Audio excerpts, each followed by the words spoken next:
Hi, so today we're going to talk about significant figures. And if you're wondering about significant figures, chances are you're in a beginning chemistry class. That's usually when you're introduced to this concept.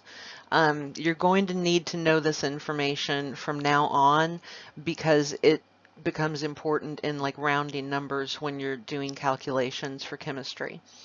So it's really good to just get this understood early on, because if you don't understand this concept, you're going to mess up on your calculations on your tests and everything and just make small errors that you could get docked points for. So when you're studying significant figures, probably your instructor gave you something like this. All non-zero digits 1 through 9 are automatically significant. All zeros not acting as placeholders are also significant. All zeros acting only as placeholders are not significant. Or the more in-depth um, uh, properties for numbers larger than 9.9 infinity and no explicit decimal place. All trailing zeros are not significant. For numbers larger than 9.9 infinity that have an explicit decimal place, all trailing zeros before the explicit decimal place are significant. And the explicit just means the decimal point is written down in the number. Like if you have 50.5, well, there's a point and there's a decimal when you write that number down. If you just have the number 50, you're not going to write down 50 decimal point. You just write down 50. So there's no decimal point in that number.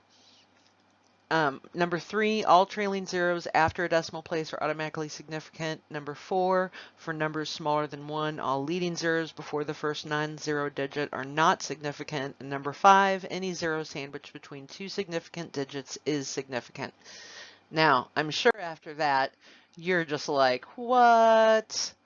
So it's actually, don't worry, it's a lot simpler than it sounds. It's actually really easy once you understand what's going on.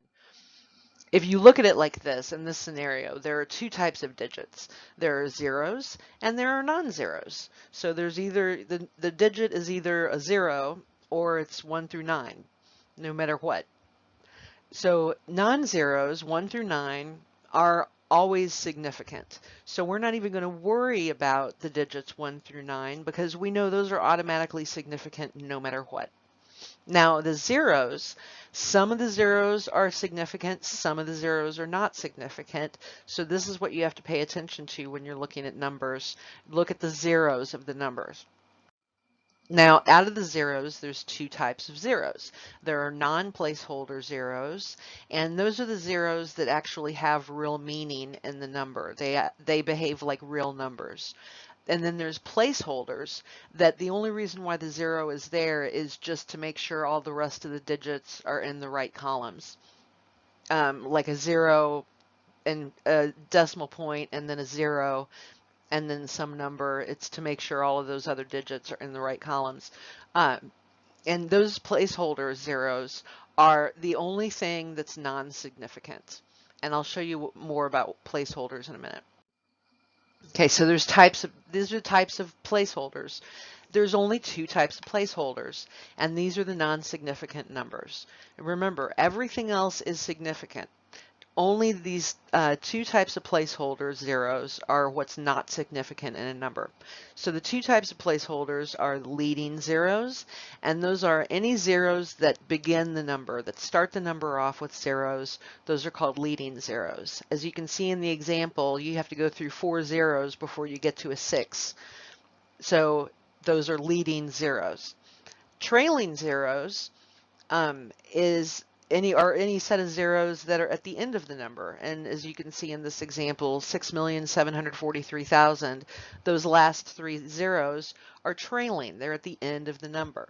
Now, the only time the trailing zeros are not significant is if there is no decimal point written in the number. And as you can also see in 6,743,000, we don't have a decimal point written down for that.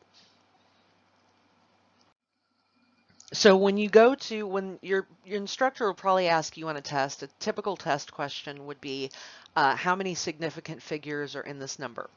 So what you want to do is don't look for the significant figures, look for the non-significant figures, because it's really easy to just see all the zeros that are in the number. If you're looking for the zeros will stand out pretty easily. And everything else is significant. And then out of those zeros, all of the leading zeros are not significant. And if the trailing zeros are in a number that does not have a decimal, then they're not significant. Now, if the number has a decimal, ignore the trailing zeros. Those are significant. Those are important. But if the number does not have a decimal, the trailing zeros are also not significant. And everything else is. So let's practice. 6.743000. How many significant figures? Well, let's look for the zeros. Okay, there's those 3 zeros at the end of the number, so those would be called trailing zeros. So if they're trailing zeros, we need to ask, does this number have a decimal point written down or no? And yes, it does. It has a 6 decimal point, 74300. It does have a decimal point written down. So we're going to ignore that. The trailing zeros are significant. There are no not significant numbers in this problem. So that means there are 7 significant figures in this number. And if you count them all up, 1, 2, 3, 4, 5, 6, 7, all of those digits are accounted for. All of those digits are significant. And the sig figs down there at the bottom where it says 7 sig figs, that's just short for significant figures. Now here's another one. Here's almost the same number with the same 3 trailing zeros at the end of it. But notice this number does not have a decimal point written. So since it does not have a decimal point written, those trailing zeros are not significant. So if those trailing zeros are not significant, then that leaves only 4 other digits, the 6, 7, 4, and the 3. Those are the significant figures. So there are 4 significant figures in this number. Here's another one. How many significant figures? Well, there's no trailing zeros at all. There are no zeros at the end of this number, but there are leading zeros. Look at that. And leading zeros, what do leading zeros have to do with if the number has a decimal point in it? Nothing. I was just trying to trick you. The leading zeros are always not significant. It doesn't matter if the number has a decimal point in it or not. So leading zeros, there's 4 leading zeros, so those are not significant, leaving 4 significant figures, the 6, 7, 4, and the 3. So just as a little reminder here, as a summary, the placeholder zeros are the only ones that are not significant. And those are the leading zeros, all leading zeros, and the trailing zeros in numbers with no decimal point written. Those are the only 2 times anything is not significant. Everything else is significant. Here's another one. I'm going to make it a little more complex for you. How many significant figures? Well, there's that leading zero there before the 6, before the 0.6. So that's not significant. So we know we're going to say that's not significant. Then 6074300. Those trailing zeros there, those are trailing zeros, but the number has a decimal point in it. So those trailing zeros are important. They are significant. So you want to ignore those as being non-significant. And then what about that 0 in between the 6 and the 7? We didn't go over that. Well, that's what I like to call a sandwich 0 because it's sandwiched in between 2 other numbers. Now, sandwich zeros, those are significant. Those are important. They have a value in the number. So we ignore those. Those are also significant.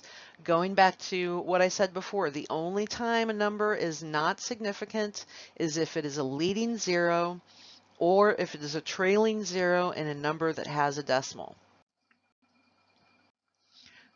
So 1, 2, 3, 4, 5, 6, 7, 8. This has 8 significant figures in it. The only digit that is not significant in here is that leading 0.